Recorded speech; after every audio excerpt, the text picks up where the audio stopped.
Welcome, everyone. My name is Lynn McGrade, and I'm the Toronto Regional Leader of BLG's Investment Management Group. It is our pleasure to welcome you here today. I said the word here, but I really maybe should have said not here, because we're having to do this as a webinar today. Normally, we'd be welcoming you in our beautiful offices located in Vancouver, Calgary, Toronto, and Montreal. But in these circumstances, that's just not possible. In this time of social distancing, the importance of social interaction has become so important to us. We hope soon that we will be able to welcome you back to our physical presences in our offices. I'm pleased to report that all of our offices are in phase 1 of our return to work program, and we're moving into phase 2 shortly. Although these phases are far from normal. We do hope, though, we will be able to meet you back in our offices shortly. Over the past few months, you and we have all been through extraordinary circumstances. We've been having to deal with market volatility, illiquidity in the bond markets, learning new technologies, work from home, some of us working from home with small children, and also homeschooling young children. Some of us even have had to deal with ill loved ones, and in some cases, the death of a loved one. For those of you, BLG, us here at BLG, we offer you our deepest sympathies. But we hope that now we can start moving beyond COVID-19, and that is why we chose that topic for our seminar today. You'll see in our images for the seminar, we've chosen some beautiful bright ribbons moving upwards away from that terrible image. So that's what we'd like to focus on today, COVID-19 and beyond. I thought I would start today with what we have seen in the past. Next slide, please. First of all, I wanted to talk about the responsive regulators we've seen. On March 16th, we immediately requested blanket relief from the OSC for the industry to suspend all regulatory ramifications for late filings, including penalties, late fees, lapse date issues, and terms and conditions. We were very impressed with the approachability and the regulators and how quickly they moved to implement some of those responses. And we'll talk about those later today. We also, on March 16th, approached OSC staff with some very novel issues that we and our clients were facing in the industry. For example, what kind of procedures do we follow if we need an immediate suspension of redemption for retail investment funds?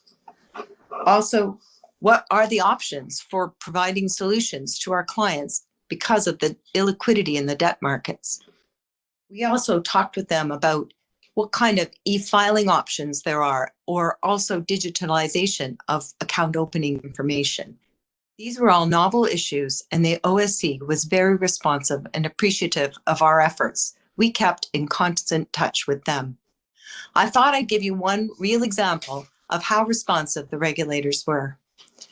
On one Saturday in March, we were approached by a client with an urgent, novel exemptive relief application request.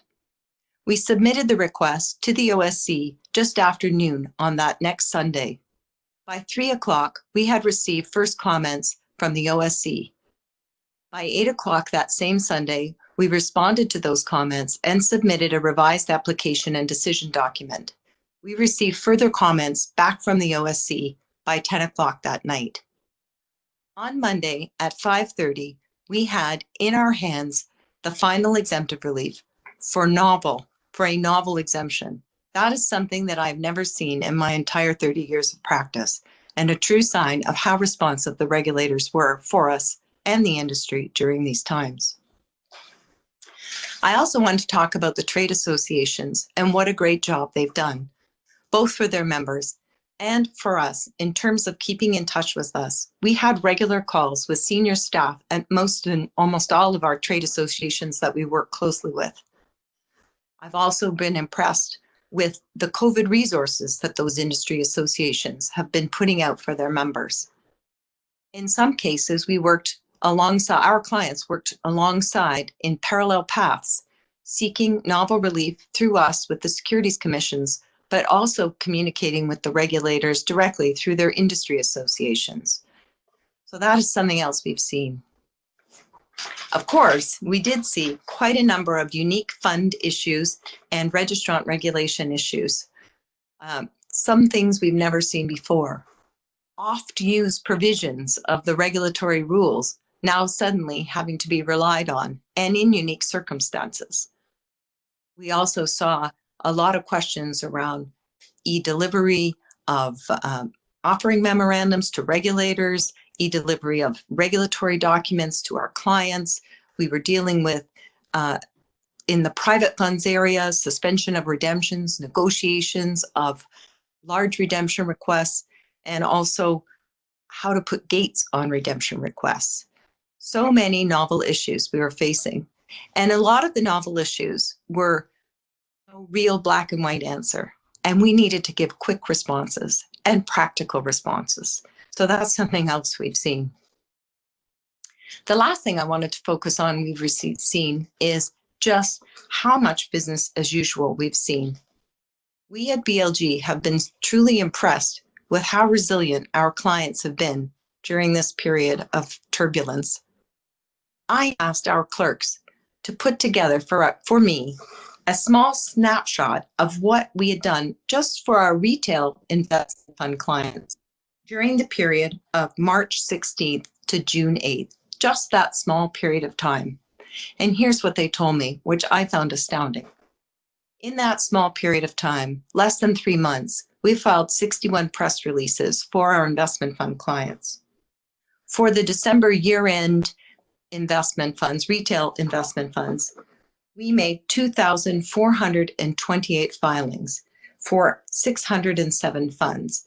That would include IRC reports, MRFPs, the compliance reports, custodian compliance report, and financial statements. We also did pro forma filings for over 300 funds, and we, even in this period of COVID, filed preliminary filings for 27 new funds. So I really am impressed with how much in a very heavily regulated industry, you, our clients, have been able to carry on not only with the new issues you've been facing, but also the usual very heavy regulatory burden that is part of the operation of our industry. I'd like to now turn to the next screen and talk about what it is we're going to cover for today. We're going to talk about the regulatory responses, some of those things I mentioned just a few minutes ago. We're going to talk about the impact we've seen of COVID-19 on the industry. We're going to talk about coming out of pandemic times, one of my favorite topics. And finally, what's next, what we might see as lasting changes. In our invitation for this webinar, we reached out to our clients, to you, and asked you to submit questions. We have guided our agenda by the questions we've received, although we couldn't get to every question. But please know that we did review every question. And if you don't feel like we've answered it, or in some cases we'll reach out to you proactively, please let's make sure we get those questions answered. Without further ado, let me introduce the people who will be speaking today from our investment management group. So first is Jason Brooks. Jason is the regional leader of our investment management group, and BLG's office is in Vancouver. He is Chambers recognized and will be speaking on a variety of topics today. Catherine Fuller is a partner in our Toronto office, also recognized in Chambers and Lexford for her expertise in the asset management area. Next, Sarah Gardner, a partner in our Toronto office, also Lexford recognized in asset management. And next is Donna Spagnolo. Donna is somebody who I miss very much during COVID because her office is right next to me, and usually I hear her and she hears me all day long, but also Lexford recognized. And finally, Michael Taylor, a partner in our Toronto office. as well. So Michael has a particular focus on funds as well as client focus reforms and even in the derivatives space. So is a very broad-based asset management lawyer in our Toronto area. So I think with that, let's just kick it off. I'm going to ask these panelists for a bunch of questions and we'll see where we get to. So let's kick off our first topic of regulatory responses. When COVID-19 first hit, our investment fund clients experienced a lot of illiquidity and disruption in the debt markets. One of the most significant regulatory responses is to the disruption caused by the pandemic came when the various members of the CSA issued blanket relief, which allows fixed income investment funds to exceed the traditional 5% borrowing limit that applies to conventional mutual funds. Catherine, can I start it off with you by telling us about this relief and what you see are some of the considerations for fund managers as they need to think about this before they rely on it? Thanks, Lynn. It was certainly exciting times at the beginning of COVID, and I think that one of the most immediate concerns that many people in the market had really did relate to, is my money safe? And as a result, many of our clients did see higher requests for redemptions out of their funds at the beginning of this period. And so as a result, the CSA, as you say, were very responsive in providing novel relief to allow funds to borrow over that 5% limit to go up to 10% of their NAV in order to be able to fund redemptions. The key thing about this exemption is that it only does relate to fixed income funds. The concern that came out of it was that this was more of a credit crunch in the market, and as a result, the fixed income funds which were having difficulty with being able to sell at anything that looked like a good price or right price from a valuation perspective. As a result, then funds during the period of April 17th to July 31st are able to now go up to 10% of their NAV in order to be able to borrow to fund a redemption. There are many requirements that you do need to comply with if you're going to rely upon this relief. The first is that you need to tell the CSA, your principal regulator, before you start to use it so that they know that you're commencing use of it, as well as post a notice on your website. But even before you get to that point, you'll need to develop some policies and procedures around relating to use of the exemption. You'll need to go to your IRC in order to allow them to be able to determine whether they think it's appropriate in the circumstances that you have to be able to make use of the exemption. You'll need some written liquidity risk management policies in order to address the liquidity concerns, including alternatives to directly going to actually funding redemption by borrowing. I think the CSA were very concerned that this is not like a blanket ability to just borrow, and they really wanted fund managers to be able to think carefully around this is the right thing to do for my funds. And so one of the key components is that they do expect that manager has to determine that in fact is in the best interest of the funds in order to borrow to fund the redemption. The manager manages to pass all of those hurdles, get IRC approval, and tell the OSC, for example, that they're about to start use. Then once they actually do start to use it, they'll need to do monitoring and keep their records, and they'll need to have a report put in their next MRFP, which describes what it is they've been doing. My personal assessment of this is that most fund managers are going to be pretty reluctant to make use of it. There's a public aspect of it in terms of putting it on the website, which people might shy away from. There's also a pretty high hurdle in terms of many of the compliance obligations that come along with it. So I think it's very much seen as a last resort option for many managers. People might put the infrastructure in place now to be ready if they get to that point where they feel the need to rely upon it, but I don't think as a whole we've seen widespread use of it.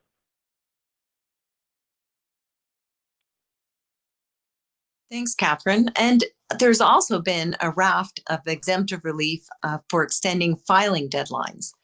So maybe you can tell us about that and tell us what your experience has been in people relying on that. And also, do you think they caught everything or what might be missing that people, if you are going to miss a filing deadline, know what things you better not miss? Sure.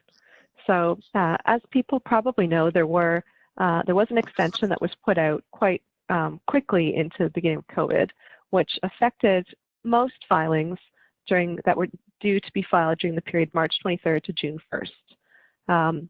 As a result of the CSA watching and monitoring what was happening in the industry, and I think the realization for all of us gradually that this thing was not going to stop anytime soon, that we were all home for a long period of time with all the challenges that come along with it, then they extended that time period to cover all filings between June 2nd and September 30th.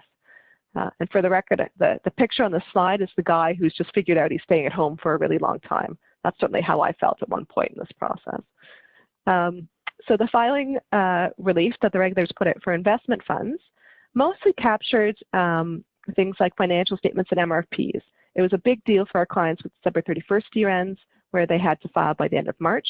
But it obviously will capture those who have other year ends like April 30th for a few people, and even capture June 30th year ends. So this is going to, I think, alleviate a lot of the pressure people are feeling about trying to get data, for example, from the regulators, and really trying from their service providers, and really trying to figure out if they can do things on their normal timelines, or if they just need a little bit more time in all aspects of the steps to get the MRPs and financials out.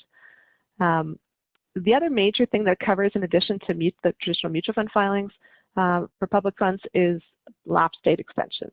And so those are where you have to renew your prospectus in the public fund space every 12 months. And people who have a lapse date that would fall during the period March 23rd to September 30th would also be able to extend for a period of 45 days to be able to give them a little bit more time if necessary. There are a number of conditions to the release.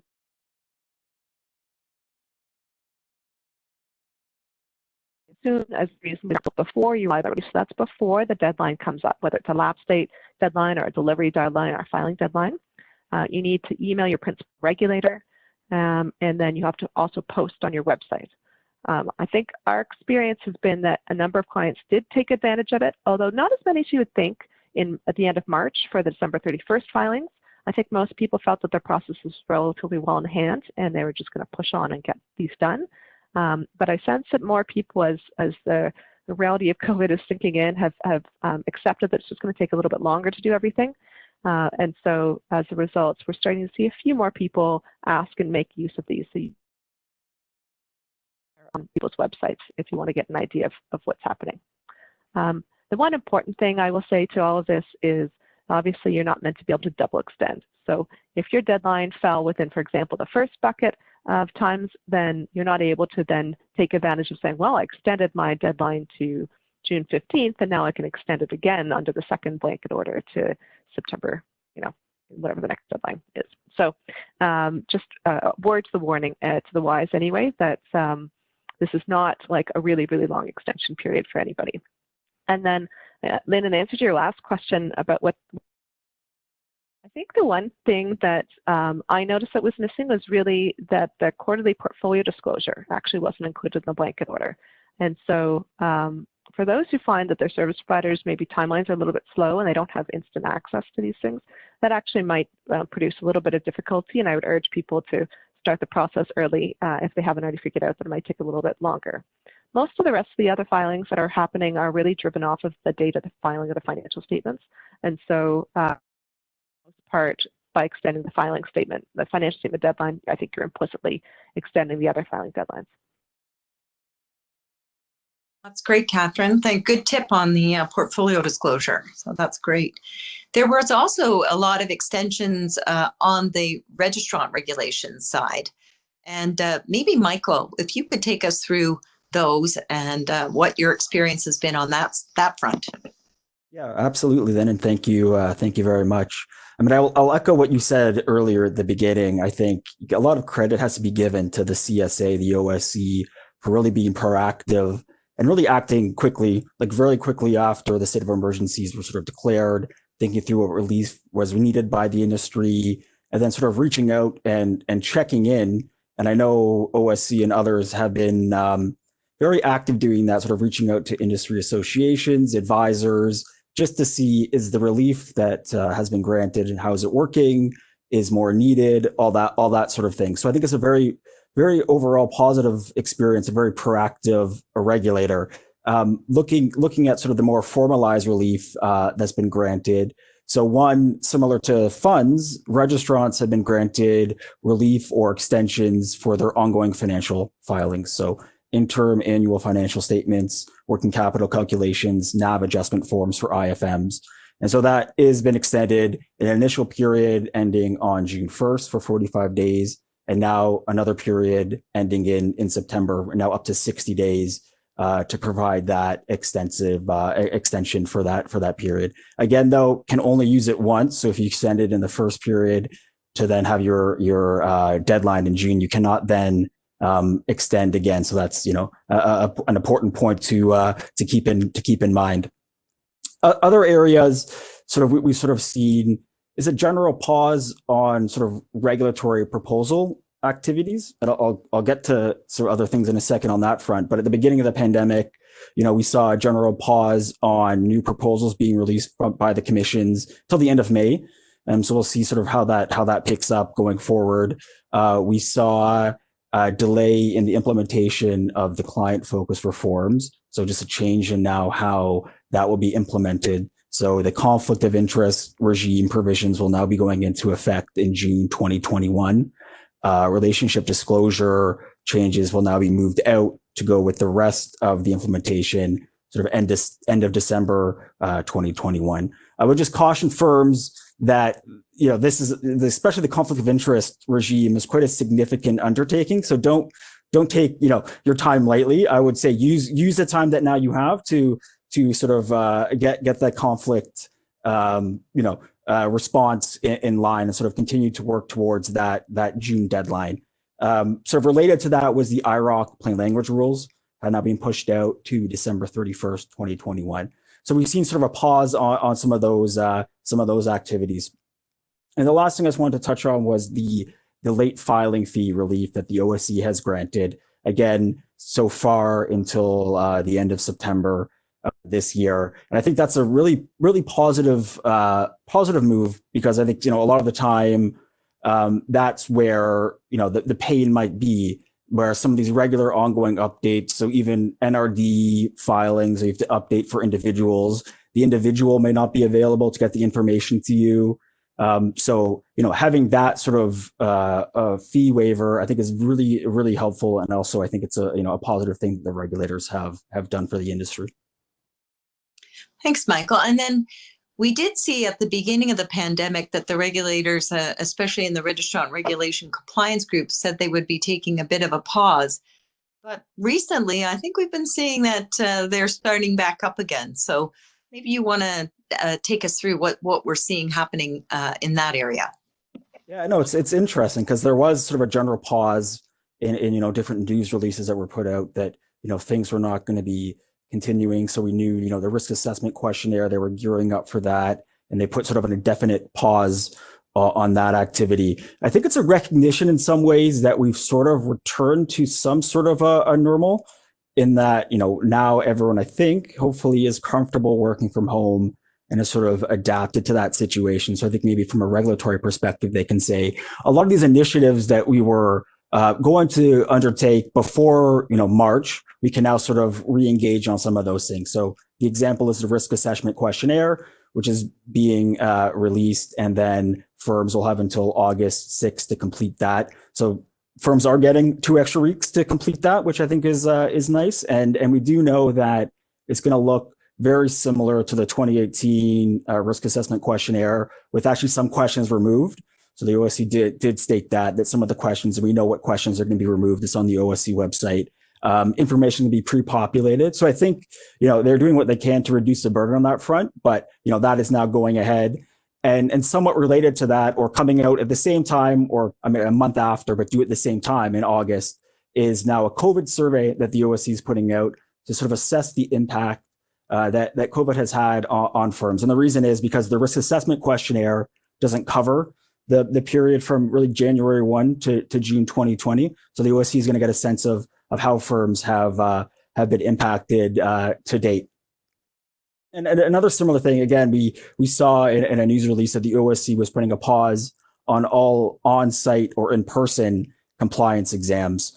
And I read that to mean sort of a pause on all exams, but, wrong in my reading there. They have now, we know, re-engaged on what they're calling, I guess, a remote compliance review. And so at the end of May, several or many of our clients got an email from the OSC saying that they were now initiating this online or virtual compliance review. And it's interesting, of the clients that I know got it, many of them are sort of in the institutional space and also SEC registrants, which is interesting to see that that's a focus right now. And I do know that in those sort of initial interviews, the OSC is asking about the impact of COVID. So in the initial sort of opening meeting, so that's something to keep note of, that the OSC is also asking about that. And lastly, so we've also seen other normal course operations now sort of be reignited. So the registrant outreach sessions are now continuing, obviously webinar remotely. And there is one on June 23rd on the risk assessment questionnaire. So, I encourage people to log on to that. The annual summary report's going to be coming out. We've seen IROC published its position paper on the SRO consolidation in Canada. The CSA has put out, I guess, a news blast information on client relationship managers. So things are now sort of picking up and continuing. I think ultimately in the recognition now that we have returned to some sort of, quote unquote normal. I don't know if it's quite normal, but it's something approximating that, I guess. That's the and beyond part of our our discussion today. Donna, some of the words that we've heard talked about a lot, I read every day in the paper over the last little while, are work from home and social distancing. And those words don't work very well when you're about to have a security holder meeting. So some of our clients did find themselves right when the pandemic hit, where they had a meeting planned in the week following work from home, and it's quite stressful for them. So just maybe, and we did see some regulatory response to that. So maybe you can take us through what the regulatory response was and what clients who are having to have meetings during this period of social distancing and work from home are doing. So briefly, when this first happened, we quickly looked at the relevant legislation. For example, for corporate funds, we looked at the OBCA or the CBCA. We looked at securities rules and the constituting documents like the trust agreements or bylaws, depending on the type of fund. Some jurisdictions soon after passed temporary legislation that overrode articles and bylaws in order to permit electronic meetings. We generally found that where electronic meetings were technically possible, that there were still some practical considerations. For example, there's a requirement in the CBCA that all persons participating in a meeting be able to communicate adequately with each other during the meeting. That's challenging if you expect hundreds of investors to take part in the meeting. It might be okay if you only have a few expected participants. It quickly became clear that virtual meetings, which is a meeting that's held entirely by phone or other electronic means, could be expensive. So some people implemented hybrid meetings instead, and this is where people or investors were encouraged to either participate by phone, either passively or not, depending on various tweaks and various permutations that people were putting in place, or by other electronic means. And there was still a meeting location where investors could physically attend. Everyone who contemplated a hybrid meeting had their own challenges and their own tweaks to overcome, and a lot of creativity has been shown over the last few weeks, and there was a great deal of reliance on proxies. Some people did go ahead with fully virtual meetings, and there were service providers that have risen to the challenge. Again, flexibility and creativity were key, with service providers, for example, validating proxy holders before allowing them to enter the meeting. Chat features were being used to facilitate discussions, and ballots were used to tally votes. People used pauses or adjournments depending on what they needed in order to get things done. And everyone who is on this call knows that attendance at meetings in our industry tends to be low. Our experience so far is that that hasn't really changed, even when electronic options are available, which is interesting. We should also mention that the OSC has expressed concerns where managers propose physical-only meetings. They phrase this by saying they're concerned about the disenfranchisement of investors. Thanks, Lynn. Thanks, Donna. Yeah. Another regulatory body we did see providing some responses to the pandemic situation was FINTRAC. Of course, a lot of questions came up about how to identify clients. So Sarah, maybe you could take us through what regulatory responses we saw from FINTRAC, and actually not just from COVID, but recent ones as well. Sure. Yeah. So this has been a question that we've had from many clients who obviously wish to continue to onboard new clients through the pandemic, but are not able to meet with clients in person as a result of physical distancing measures. So fortunately, FINTRAC has taken a fairly flexible approach, and they've now issued 3 notices related to COVID-19.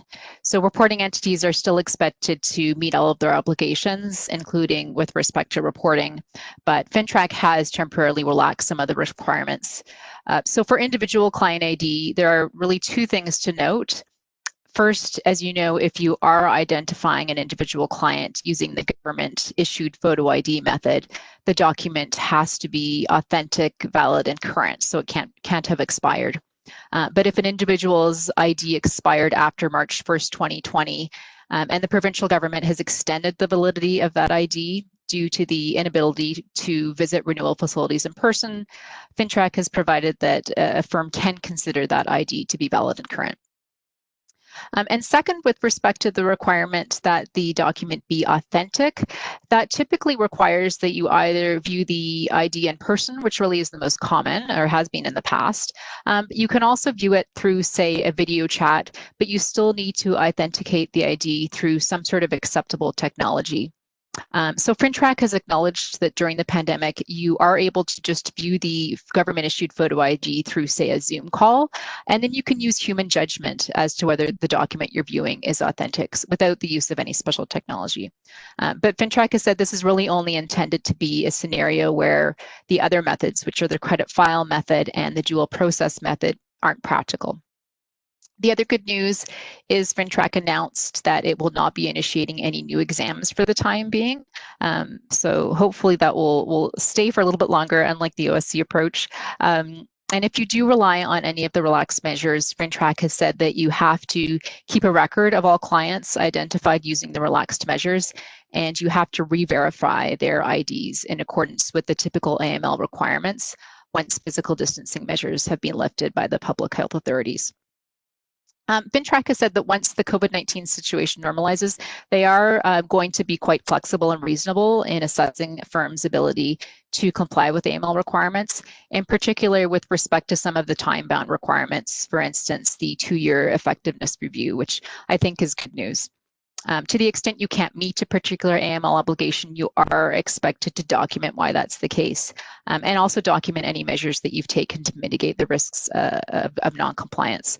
I just wanted to quickly point out that even without the relaxation for the government-issued photo ID method for identifying individuals, many of our clients have actually started moving towards the dual process method, which doesn't require you to meet with the client in person or use any special technology to authenticate the documents. So that's something that you might want to consider going forward. FINTRAC amended their guidance last October to provide that you can rely on a scanned or photocopied versions under the dual process method. Great. Well, I think that might take us to our next topic, which is impact on the industry.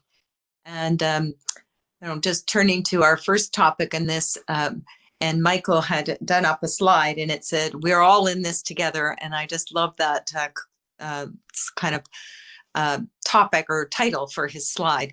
And as you know, across Canada, our industry has been deemed an essential service. So most of us are on work from home with essential staff, in some cases still in physical offices. So Michael, what has the experience been for firms? What challenges have come up for running virtual offices from a regulatory perspective? Yeah, thanks, Lynn. I think it is definitely interesting times, because I think every single person that I've spoken to in the past 3 months has been working from home, has been virtual. So this is sort of, the way things are. Firms, regulators, advisors, And so, there's the natural, human issues you deal with, the tech issues you deal with, even things, simple as like interruptions on calls. And I hope I haven't jinxed myself now that no one comes up behind me on this. And I'm sorry in advance if that happens. But, those things we're all dealing with together. So I think the regulators appreciate that. They get it. But, having said that, firms in, this heavily regulated industry have, obligations still to, maintain and enforce an effective compliance system, monitoring, record keeping. All those obligations still exist. So that hasn't changed. And so I think it's important, first of all, to look at, the policies and procedures and really your remote supervision policies. Do you have one? How effective has it been? Just to make sure that, that things are running smoothly on that end. Because I think, again, this is the way it's going to be, I think, for quite some time. So you want to make sure on that front, you have, the proper and the right policies and effective policies in place. And I think related to that, and one of the things that a policy like that would address would be, confidentiality of information and really client information. So, I mean, it's critical, obviously, to protect the confidentiality of that information. And so, do your representatives, do they understand their obligations on that front, that they should not be saving client documents to their personal computer? Everything should be going through the, the VPN, the remote access software, and saved on the firm's main database. And I think it's probably worth on that front, if there's concerns, to have, an outreach or a seminar or something, just to remind everyone about those obligations and to make sure people don't start to slip in their protections of that, very critical, sensitive information about clients. Also, you can't forget KYC and suitability, just generally, updating it on an ongoing basis. The obligation is still the same. And also, firms have probably thought about this, and I've discussed it with firms about, obligations for KYC and suitability based on the pandemic itself. So have your clients been impacted, laid off, had issues on that front? So, getting a KYC update on that front is important. And, recording that you've done it is also very important. So take notes of the call. Obviously these updates are going to be through a webinar, video call, telephone call. So important, you take a record of the method that you used, query whether you're allowed to record the session if it is on telephone or video. I mean, the very least, you're going to have to get the express consent understanding of the client that you're doing that. And then I think you're also going to have to work through, a variety of privacy issues on that front. But to keep a record in some form is critical. And then just generally, ensuring you have redundancies in communication lines, you have backups at key positions, all those sort of more succession planning, DCP planning is obviously, more critical now than ever. And I would say generally in my experience with the firms I'm dealing with, I think they've navigated it fairly well. And I think firms have a good handle on remote working and how that can operate. Thanks, Lynn. Thanks, Michael. I mentioned in my opening remarks about us receiving a lot of questions with unique issues for funds as well. So we have seen some impact on the industry for our IFM clients as well. Maybe Catherine, you can take us through some of those and some of the ones that maybe we've dealt with, but also some of the ones that people are still wrestling with. Thanks, Lynn. As I indicated earlier, one of the main impacts is really in the credit markets and the fact that the bond market seized up. This, in addition to affecting sort of fixed income funds generally and the redemption issue that I talked about earlier, also really impacted money market funds. And this is because, as you all know, money market funds actually need to have a designated rating. Because we suddenly saw many of the credit rating agencies a little bit maybe more on the ball this time around with the crisis than they were last time, we saw some downgrades happening. And so if you are a money market fund manager, it's worthwhile taking a look what's in your portfolio, making sure everything is still above the designated rating requirements, because we are seeing a little bit more movement on that point. In addition, I think we're seeing people talk a lot more about negative interest rates. Canada, we're not here yet, but we are seeing it happening in other jurisdictions. And so I think fund managers are starting to think about what to do there. We've been there before as an industry. my experience is that fund managers tended to, at the first step, just waive management fees in order to be able to kind of counteract those low interest rates. But you know, we'll have to see as an industry what happens in that circumstance.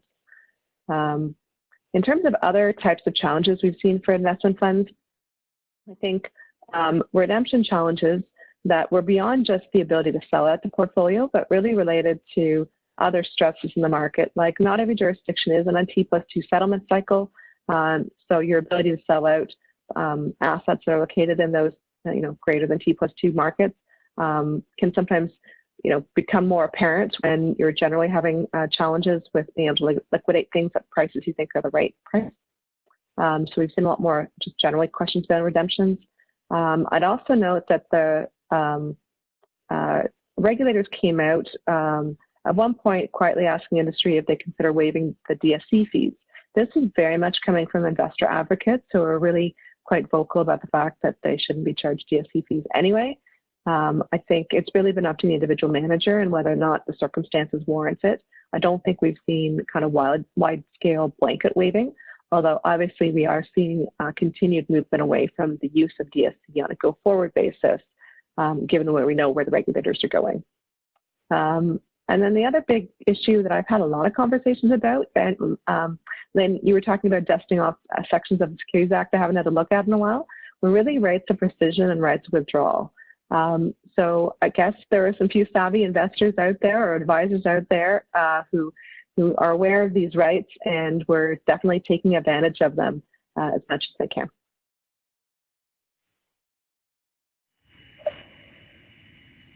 Thanks, Catherine. There is an old saying that goes, every cloud has a silver lining. And one of the areas that we were really inundated with questions about was e-signatures, because obviously the pandemic situation made all of the questions around e-signatures become very magnified. So I know Donna and others in our group, we've had to dust off our old advice, and that became quite a busy area for us. So maybe you take us through what advice we've been giving to clients, but also what changes we've seen as we've had to deal with a whole digitalization of the environment during COVID. Well, the good news is that when it comes to signing documents like contracts, generally speaking, we already had good infrastructure in place. Electronic signatures in any form, like a scanned copy or even a photograph document with a signature, is equivalent at law to a wet signature, a wet ink signature. They're considered functionally equivalent. Canadian e-commerce laws also generally says that if a document requires a signature by law, that requirement for a signature can be satisfied by an electronic signature. There's exceptions. Generally, our laws are actually pretty permissive and permit the use of electronic signatures for virtually all types of agreements. In connection with regular commercial transactions, scanned copy, a signed contract of a signed contract can be just fine, and can often be considered better than a wet ink one, because you not only have the signature, you have the email or other delivery method that has a timestamp. There are some exceptions, like we said. For example, e-signatures is not generally sufficient for real estate agreements, wills, including certain documents with beneficiary designations and certain powers of attorney. These restrictions vary from province to province. And to that end, Ontario, for example, has some good news in that the provincial government amended the Succession Law Reform Act to permit certain electronic beneficiary designations, including in connection with registered plans, and in connection with other areas, they've put in some temporary solutions. The key concern in connection with proceeding electronically is one of proof, and that's true even in connection with wet ink signatures. If ever someone challenges the signature and claims that they didn't sign, you'd need to provide some proof. So the better and more reliable the electronic signature process and technology you have, the more confidence you'll have that you'll be able to provide that proof if you ever need to. So the more important the contract, the more uncertainty you have in connection with who you're dealing with, the more an electronic signature solution provider should be used. And again, we've been asked to comment upon most of the major e-signature solutions. And the ones that we looked at, we have good news to give because they appear to comply with Canadian legal requirements and provide a solid level of reliability. For the most part, regulators have been accommodating about wetting signatures. For example, we're submitting electronic copies of Form 6s and, we've been told that they'll deal with electronic copies or sending in the originals later. Some jurisdictions are still trying to find solutions. So for example, Yukon in connection with ex-provincial registrations are still deciding what to do about their notary stamp requirement, but everyone is working at finding solutions and are not just, saying no. Everyone's considering what solution can be used. It's actually been quite nice. Thanks, Donna. And close on the heels of e-signatures is the issue of digitalization. Jason, what can you tell us about some of the questions we've been getting in this area and the advice we've been given? Thanks, Lynn. Good morning or afternoon, everyone. It's a pleasure speaking today from Vancouver and to be the voice from the West on today's panel. Yeah, Lynn, we've certainly seen an increased focus on digitalization and many related questions and issues. In terms of what we mean by digitalization, literally, it means the use of digital technologies and digitized data to impact how work gets done, to transform how clients and businesses engage and interact, and in some cases, create new revenue streams. And that's certainly the gist of what I mean, but really, we're using the term broadly to refer to the many, many things that we're all now seeing every single day on an increasingly frequent basis. And that's the use, integration, and many cases, reliance on technology to simplify, automate, and often transform the way firms carry on their businesses and interact with their clients in the investment management industry, including in relation to the areas listed on this slide. I think we all know this is really with us now in a very big way, to a certain extent, in part due to the extremely rapid and unexpected move from the old normal to the new normal of remote, online, almost everything. We've been helping clients deal with a lot of issues arising from this accelerated digital transformation that we've been all experiencing. Don has talked about the expanded use and reliance on e-signatures and digital signatures and processes. That's certainly going to be with us well after the pandemic. In addition, of course, the electronic delivery of documents is obviously not new. It's been with us for many years, but it's now integral and for many firms a mandatory means of complying with regulatory client or investor delivery obligations, and also for other optional communications. The means of e-delivery, of course, can include email, but we're seeing an increasingly common use of secure client portals, both as a means for delivering the required regulatory items, but also for the other things that firms choose to make available to their clients. The general guidelines applicable to the e-delivery of documents as a means of complying with securities law delivery requirements are set out in National Policy 11-201, and that instrument really hasn't changed since it was introduced, but I'll just mention a couple of things. The first is that although the guidance doesn't frame it as a black and white requirement, it's generally accepted and in some cases required by e-commerce legislation that clients need to expressly consent to electronic delivery.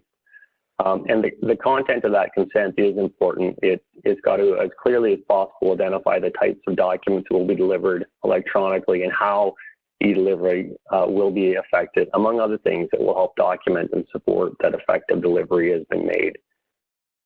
The other point is that the policy really just sets out the bare minimum regulatory expectations in relation to electronic delivery from a securities law perspective. In addition, other requirements will apply, including regulatory expectations dealing with cybersecurity practices in compliance with privacy laws and general client confidentiality obligations and expectations. So when evaluating your e-delivery practice, you've got to look beyond the limits of the national policy. With respect to electronic or online onboarding processes, obviously they're increasingly prevalent, again, in part due to the realities of the current environment, but also simply as a means to more efficiently and expeditiously complete the required steps to establish client relationships.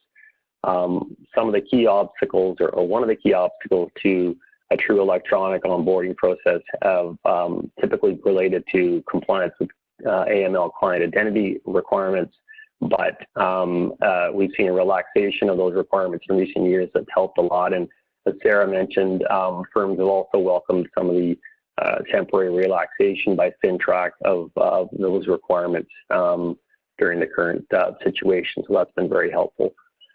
We're also seeing a continued focus and movement to the robo business models that both old and new firms are adopting, including where clients are making their investment decisions prompted by carefully designed programs or software.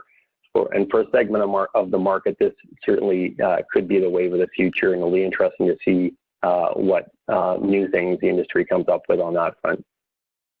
Just lastly, one thing I want to comment on, and it relates to apply across the board to every example of digitalization that I've talked about. It's the increasing importance of ensuring that the use of any of these new digital processes and systems is accompanied by the implementation and maintenance of an appropriate system of controls and supervision to manage the related risks, including, in particular, cybersecurity risks. Cybersecurity risks are prevalent in any organization, but they are increasing in frequency and intensity and harmful consequences as a result of varying factors, including the increased digitalization that we're seeing. And if it's one thing that's been made very clear over recent years, that it's management of cybersecurity risk is an area of focus for the regulators, SROs, and privacy commissioners. So if you're going to be taking advantage of these new technologies, it's extremely important that your firm has in place robust cybersecurity policies. Thanks, Lynn. Yeah, thanks, Jason. And then a big focus for our registrant clients before the pandemic hit was CRM, or client focus reforms. And we have seen, as Michael mentioned, some extensions to that. But maybe you could cover that in a little bit more detail. And if you think those extensions mean that people can just let that go now and worry about that later. Yeah, thanks, Lynn, again. Yeah, for sure. Before the pandemic hit us, preparation for the many changes coming with the implementation of the client-focused reforms was a top priority for many firms, and rightly so, given the expansive nature of those changes and the way they'll impact firms. Most people know that the client-focused reforms are a sweeping set of amendments to National Instrument 31103 and its companion policy. They were published in 2019 and came into force at the end of 2019, with the transition period ending in 2021. The regulatory objectives behind the amendments are to better align the interests of registrants with client interests, and in the words of the regulators, to create a new, higher standard of conduct, which will result in putting the interests of clients first. And the key elements of those amendments are described on this slide here. If we can just go to the next slide.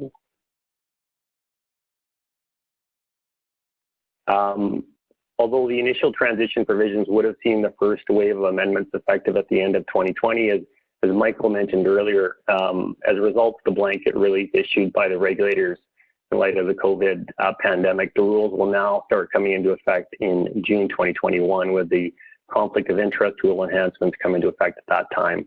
And the balance of the rules, including the know your client, know your product, suitability, and relationship disclosure information requirements, will come into effect at the end of 2021. Go to the next slide. So while the revised implementation timeline does provide some welcome breathing room, as we all start, I hope, to look beyond the many challenges facing us with COVID, we can't lose sight of the nature and breadth of these changes and the work that it will take to comply with the many enhanced, or as we've described, supersized regulatory obligations and expectations in these areas. Next slide, please. And of course, it's obvious that with rule changes as broad and fundamental as these, it's going to be important for firms to adopt and implement a comprehensive plan to ensure that the rules are fully complied with and integrated into businesses as required by the deadline. And the key elements of that plan that they're going to need to include client documentation, internal controls, training programs, compliance procedures and policies, compensation models, and reviewing services and product lineup for each firm. So we've got some additional time, but it's definitely time that's going to be needed, Lynn. Last quick impact discussions we wanted to get into here. And the first, maybe I'll turn to Catherine. About a year ago, just over a year ago, we saw our rules get amended to allow liquid alternative funds. Who would have thought that they would have been given a market environment that put them to the test almost right away after those rules were amended? How do you think those liquid alt funds are managing, Catherine? So then it's been interesting. I think that people were dipping their toes into the liquid alt market for the last couple of years. But there was very much a kind of skepticism in the industry as a whole. And what we've now seen is that when you have volatile markets, that really creates an opportunity for these funds to be able to demonstrate their value. So particularly as investors start thinking about downside protection against these risks, they think about retirement options and solutions for income. Many of the liquid alt funds that are out there are designed to address these issues, and this kind of market disruption actually gives them a chance to shine. Now, having said that, not every liquid alt fund is going to succeed, but you will start to see what they're done, how the strategies actually perform in market turbulence. And then the only other thing I think I'd say is that this time also gives an opportunity for different types of investment strategies to really come to the fore. So I think we're going to see a lot more distressed debt funds and investments in the distressed debt, both in the public fund space, but also in the private fund space. And I know the other topic that's been garnering a lot of interest over the last year, and I think it's accelerating, is really access to real estate and these other types of hard assets. So it'll be very interesting watching this space to see what happens next. We can get from Sarah on the private fund space, which also had its challenges in the last little while. So maybe you can talk about what impact we've seen in the private space, Sarah. Sure, Lynn. So yeah, we have been fielding a number of these types of questions from private fund managers who either are facing a large-scale redemption request from one or more unit holders.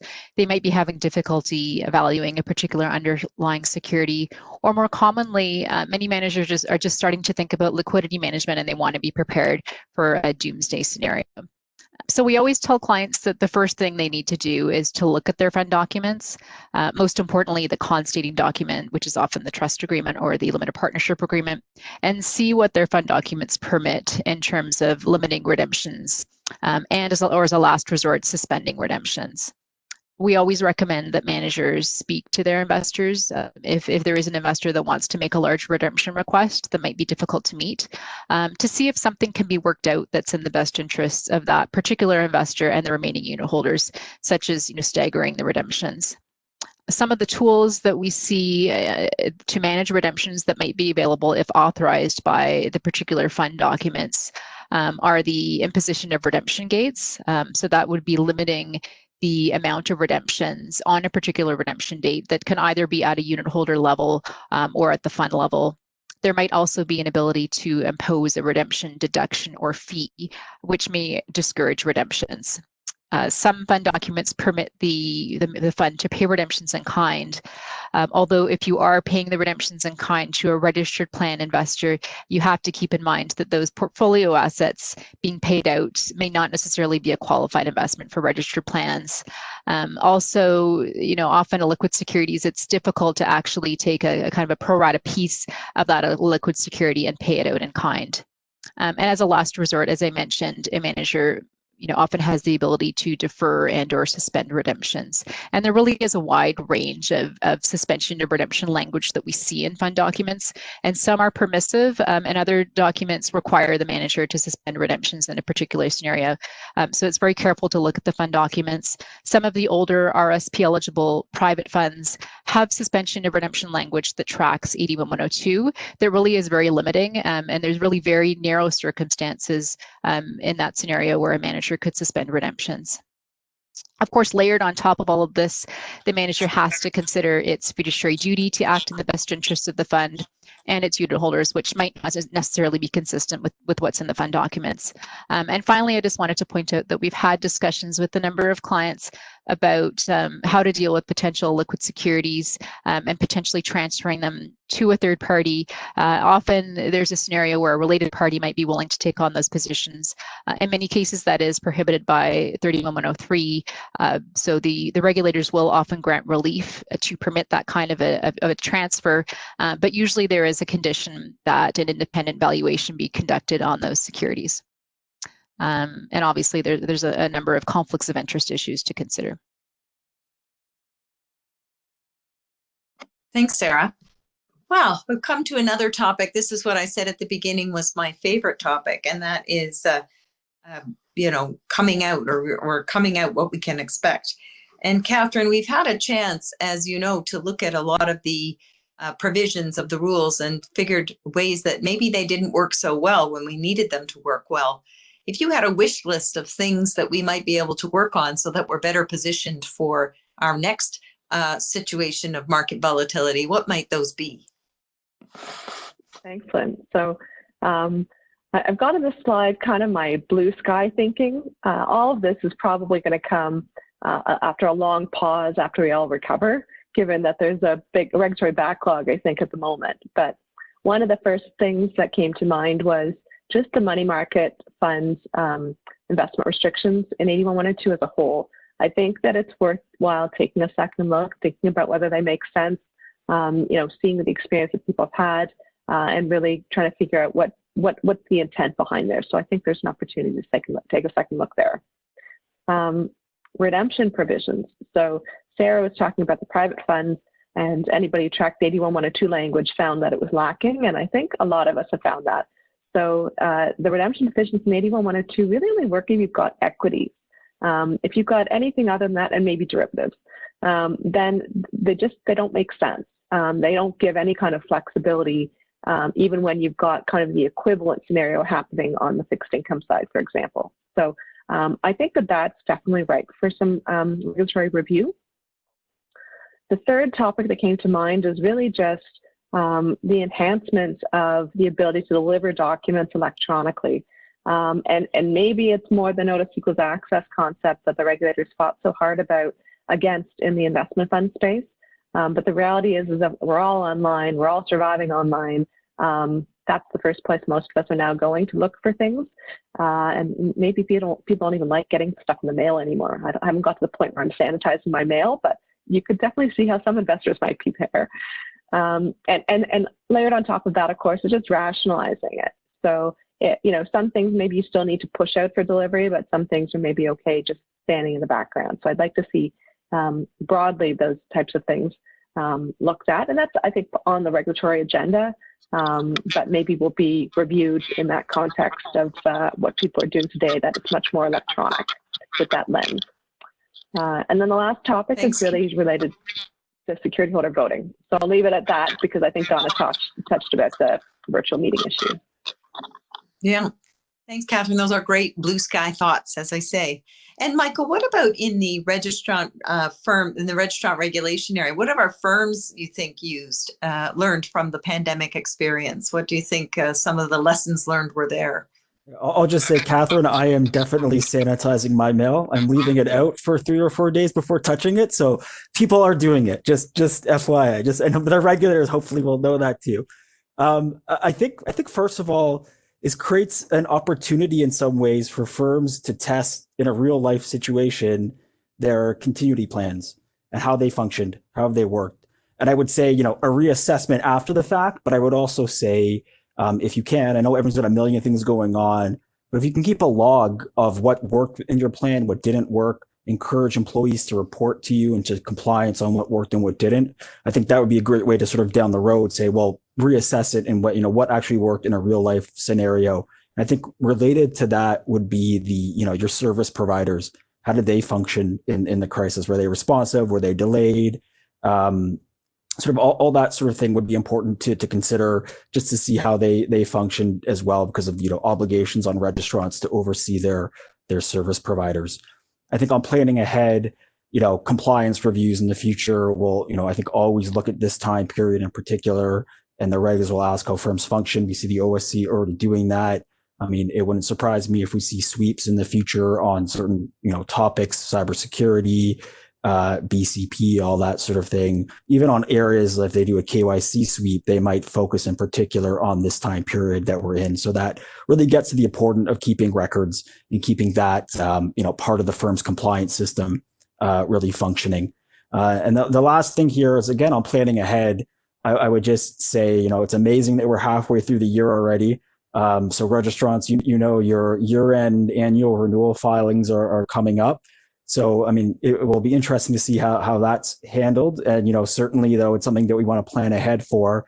And, we're here to help you with everything we've talked about today. But, in particular, that just to get ahead of that and make sure everything is prepared and ready to go, to pull the information that you need for your Ontario participation fee form, all that sort of thing. So we're certainly here, to help with that. But it's really planning ahead on the filings that are coming up. Thanks, Lynn. Thanks, Michael. And Sarah, I mean, conflicts of interest, always a big topic. And we think coming out, getting beyond COVID-19, we'll still have this focus. So maybe you can speak to that and what people should be thinking of there. Sure. So yeah, I mean, we've seen, as we've talked about, the regulators provide for a number of relaxed measures in light of COVID-19, but conflicts of interest is not one of the areas where we expect the regulators to take a flexible approach, others than, as we discussed, extending the deadline for the conflicts-related client-focused reforms. So there certainly will be a continuing focus coming out of the pandemic on conflicts, and as of June 30th, 2021, managing those conflicts in the best interests of clients. So in terms of what you can be doing now to prepare, you certainly need to start looking at your conflicts of interest policies and procedures, your training, your internal controls, and your client disclosure.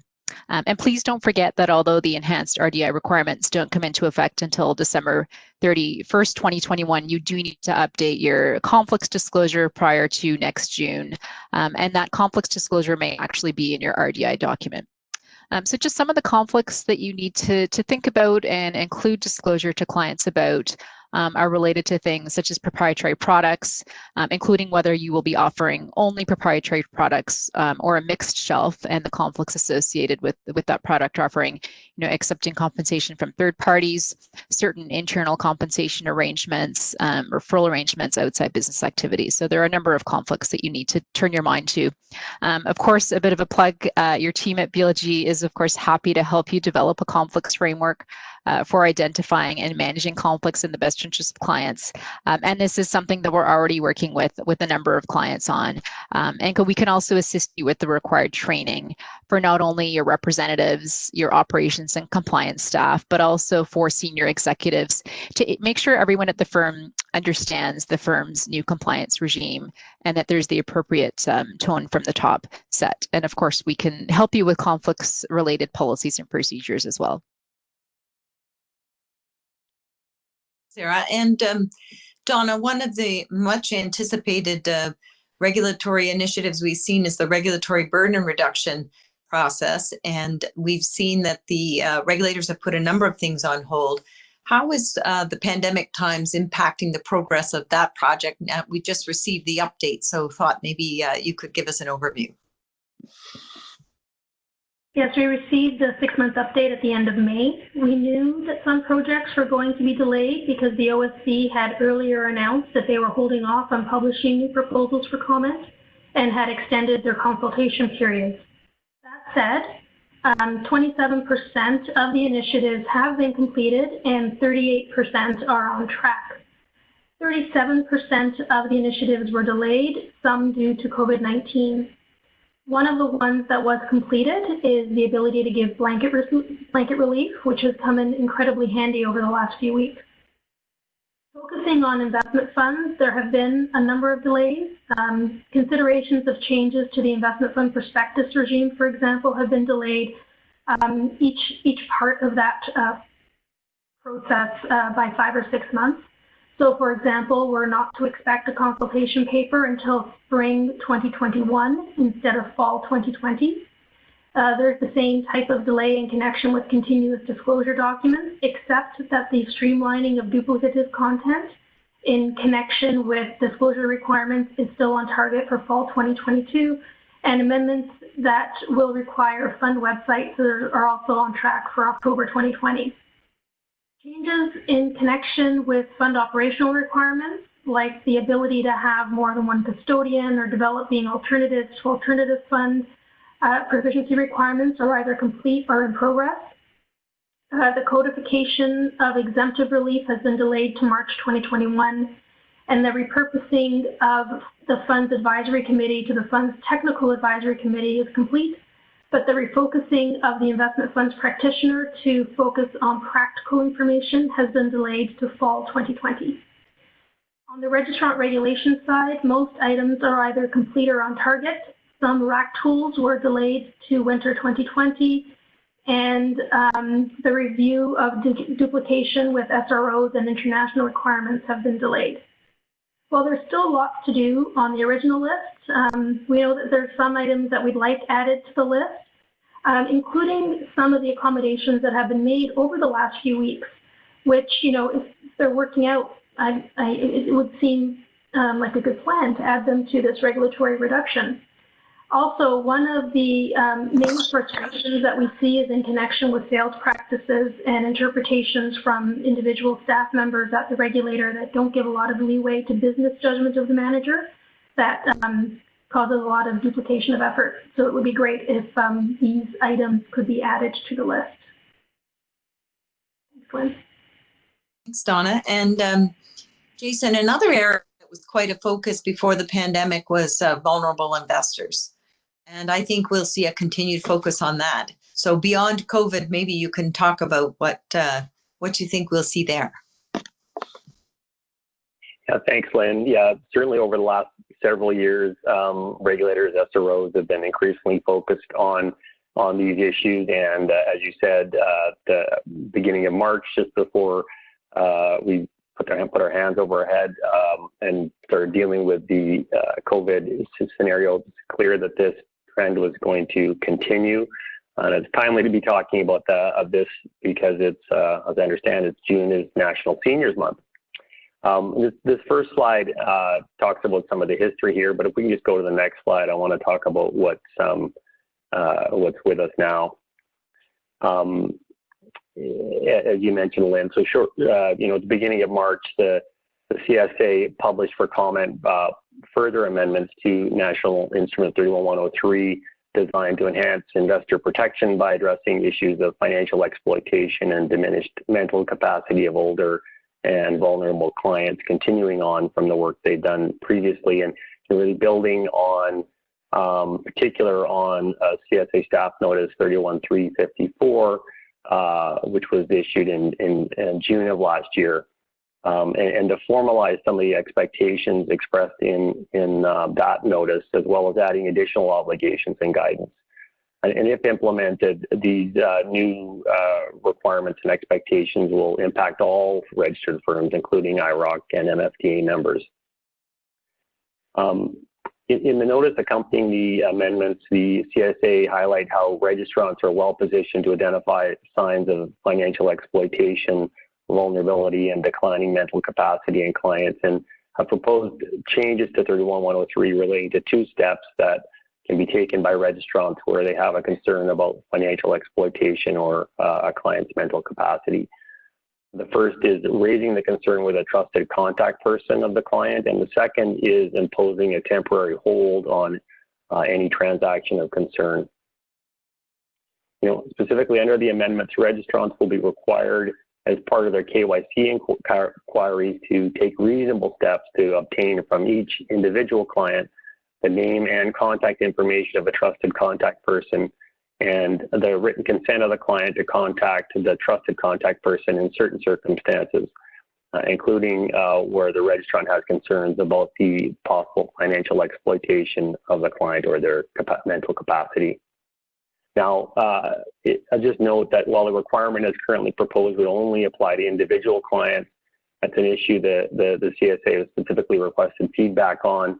In particular, they're looking at whether it should apply in respect of individuals that control non-individual clients. And so we'll keep an eye on where that goes. In the proposal, the CSA explained that a trusted contact person is intended to be a resource for a registrant to assist it in protecting a client's financial interests. If client consent has been obtained, a registrant can contact a trusted contact person if they have concerns. However, when communicating with that TCP, firms will need to be mindful of their privacy obligations under applicable legislation and client agreements relating to the collection, use, and disclosure of personal information. This will be an important consideration for firms when, in terms of whether they're following the current expectations that are now in place or when the rules are implemented. The proposed amendments also clarify that securities laws don't prevent a registered firm from placing temporary holds on transactions in certain circumstances where the firm has a belief that a client is being exploited or that they may lack mental capacity or for other reasons where they're legally entitled to do so. The amendment set out steps that a firm would need to take if it chooses to impose a hold, including documenting the facts related to the hold, communicating the hold to the client, and conducting a review of the facts before terminating the hold or refusing to proceed with the transaction. So what does this mean for firms?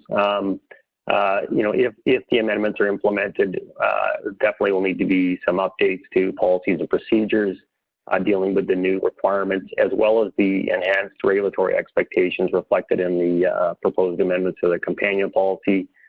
Firms are also going to need to update their account opening documents, including their relationship disclosure information, which will need to describe the circumstances in which the firm may contact and disclose information to the client's trusted contact person or place a hold on the client's account. Firms are also going to need the appropriate training for their representatives on how to recognize the signs of diminished mental capacity and financial exploitation and the steps that should be taken when there is a cause for concern. And those really are, I think, fairly complicated issues, and I think many firms will want to go to outside resources to get guidance for their representatives on those issues.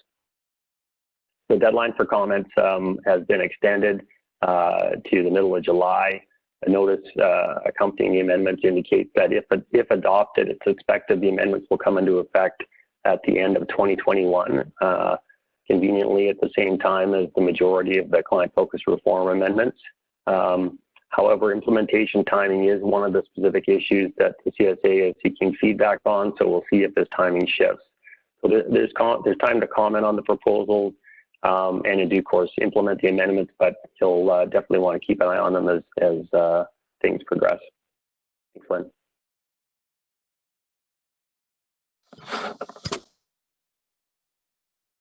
Well, now we have come to our last topic on coming out of COVID, and here is a little sprout just coming out of the ground, and I think it's such a great visual for this topic, not only because the topic is green, but also we have seen this topic just emerging and becoming a very important one. So Catherine, can you take us through ESG investing and what we're seeing there? Sure, thanks, Lynn. So I think I've been watching the topic of ESG for the last couple of years as we look at international developments and what's been going on around the world. But I think there have been a lot of skeptics, so a lot of people sitting on the sidelines, not really certain about what's all the fuss about. And what's been interesting about this market has been that ESG funds, responsible investing, has actually demonstrated that it's outperformed during that turbulent Q1 period. So I think that sets, a lot of the skeptics to bed, and I think that that's certainly a trend that we're going to see more of. When I think about what's happening internationally, and I look to the U.S., then we know there's much talk about ESG disclosure rules. There's a recommendation from an investor advisory committee. So I think that they're starting to think about what does ESG mean when people make claims in their prospectuses or marketing materials. And we know that the SCC is doing a sweep to look at client communications on this topic. And perhaps inspired by that, the OSC is also going to be coming to Canada and taking a look at what registrants are saying in their marketing materials about ESG and responsible investing. So this is fair warning to all of you, those of you who've been looking at responsible investing and talking about it on your website. Take a look under the covers, make sure you really got solid policies and procedures. You've got internal controls in place to be able to back up what you're saying.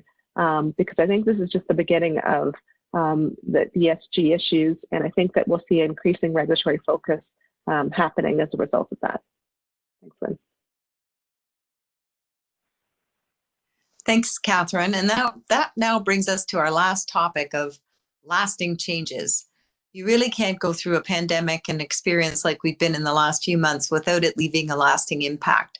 So I'd just like to close really with short snappers from all the panelists with just one word perhaps, or one sentence or two on what they think the lasting changes will be. So Jason, maybe we can start with you. Sure, thanks, Lynn. Yeah, for me, it's pretty easy. It's the increased focus on digitalization, the use of technology in the industry.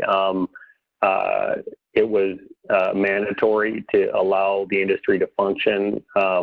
Clients now expect it, and I just don't think we're not going to turn the clock back on that. And I think that's not a negative, but that's going to be, I think, the biggest change for me.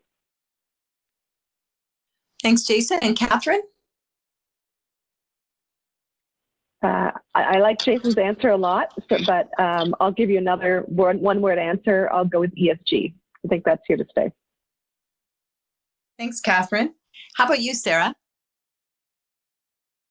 So for me, just tying back to some of the comments I made earlier, I think some of the AML measures for identifying clients remotely are going to continue to be used as clients don't want to meet face-to-face. And I think we're all realizing how easy it is to communicate through video chats rather than in-person meetings.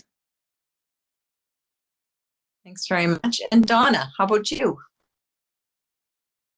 I like how regulatory bodies are looking at practical solutions and working on accommodations and the practical effects of their rules. I think it's working, and that if we see new ways of onboarding or delivering documents and realize that the old methods were perhaps not really necessary and included some unnecessary bureaucratic red tape, that these new ways of doing things can be made permanent. I think that would be beneficial for all.